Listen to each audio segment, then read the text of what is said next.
សួស្តីបងប្អូនទាំងគ្នាឥឡូវនេះខ្ញុំមាន tool មួយប្រើសម្រាប់លើទូរស័ព្ទអញ្ចឹង tool នេះមានសម្រាប់ download នេះគឺ tool download ហ្នឹងហើយ interface របស់វាបែបនេះអញ្ចឹង tool នេះគឺជា tool ដែលខ្ញុំបង្កើតឡើងខ្លួនឯងគឺអាច download YouTube ហើយនិង TikTok បាន smooth ល្អតែ Facebook មិនទាន់បានដំណើរការទេតែខ្ញុំនេះសាកល្បង download MP3 ហើយមួយទៀតខ្ញុំមិនទាន់បាន fix តាក់ទងនឹងការទាញយកឲ្យដាក់ឈ្មោះតាមអ្វីដែលយើងចង់ដោយសារនេះខ្ញុំទាញមកវាដាក់ឈ្មោះ Ferron ហើយ save អញ្ចឹងមកហើយលេខតែពិតយើងអត់ដឹងថាចំណងជើងប័ណ្ណហ្នឹងទាន់បាត់អ្វីទេអញ្ចឹងនេះខ្ញុំសាកល្បង download ពី YouTube អញ្ចឹងខ្ញុំគ្រាន់តែ copy link មកផាសខ្ញុំចង់យក download ជា MP3 ក៏បានវីដេអូក៏បានហើយខ្ញុំមិនទាន់បាន fix ហើយទេហើយ tool នេះខ្ញុំនឹងសាកល្បងប្រើខ្លួនឯងសិនចាំរួចចាំបើសិនចាំមានបងប្អូនណាចាប់អារម្មណ៍អាចចែកជូនបានហើយនេះtool នោះគឺឈ្មោះរបស់ខ្ញុំស្រាប់ហើយ tool នោះអត់មានកូដមេរោគអីទេព្រោះថាជាយើង build អញ្ចឹងយើងឥឡូវយើង download ចប់ហើយនេះអញ្ចឹងយើងចូលមកកន្លែងនេះខ្ញុំ download ប័ណ្ណនេះមួយហើយdown បាន TikTok ហើយនិង YouTube បាន smooth តមកយើងចូលទៅក្នុងmy file នេះបាត់នេះដែលខ្ញុំ download យកមិញអញ្ចឹងយើងចង់បើកជាមួយគេថាខ្ញុំបើកជាមួយ Samsung ខ្ញុំចុចវាមកឃើញវា download បានហើយ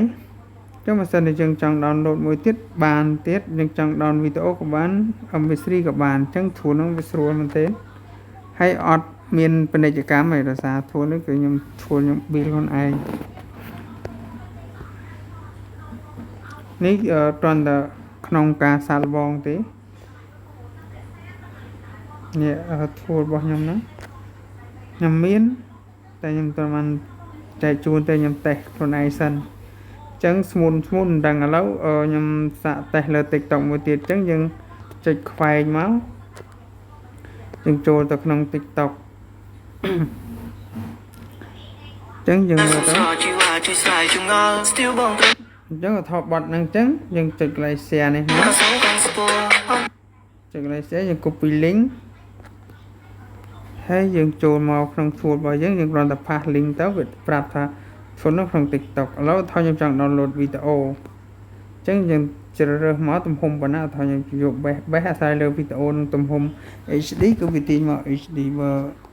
720មិនចឹងវាទាញមកแล้วចុច start មកឃើញថា TikTok វាដល់ smooth លឿនវាដូច YouTube ហើយនឹងមួយទៀត Facebook មិនទាន់ fix ទេអូខេឥឡូវ download ចប់ហើយគឺយើងចូលមកក្នុង gallery របស់យើងមកថយមកវិញចូលម្ដងទៀតនេះវីដេអូមិញទាំង TikTok យើងអូសមកមើលមកនេះឃើញទំហំនេះវាទាំងអស់ C2 មេហើយប្រហែលគុណប្រហែលហើយប្រហែល frame 30 frame ហើយដល់9វិនាទីយើងចូលមើល TikTok ក៏ប៉ុណ្ណឹងដែរអញ្ចឹងបើសិនវីដេអូនឹង5នាទីវាទាញយកមក5នាទីចឹងនៅក្នុងនេះមានតែប៉ុណ្្នឹងឯងតើតើនឹងការបង្ហាញ tool សម្រាប់ទាញយកបទចម្រៀងដែលយើងឆ្នាំបើកស្ដាប់ YouTube ទៅវាលើពាណិជ្ជកម្មចឹងយើងមាន download ចូលក្នុងទូរស័ព្ទដៃរបស់យើងចាក់ទៅយើងអាចបិទ screen ក៏បានយើងពេលយើងចាក់យើងអាចបិទ screen ឲ្យបានចឹងក្នុងនេះមានវីដេអូនិង MP3 ចឹងវីដេអូនេះមានតែប៉ុណ្្នឹងឯងអរគុណច្រើនសម្រាប់អ្នកទាំងអស់គ្នាបានទស្សនា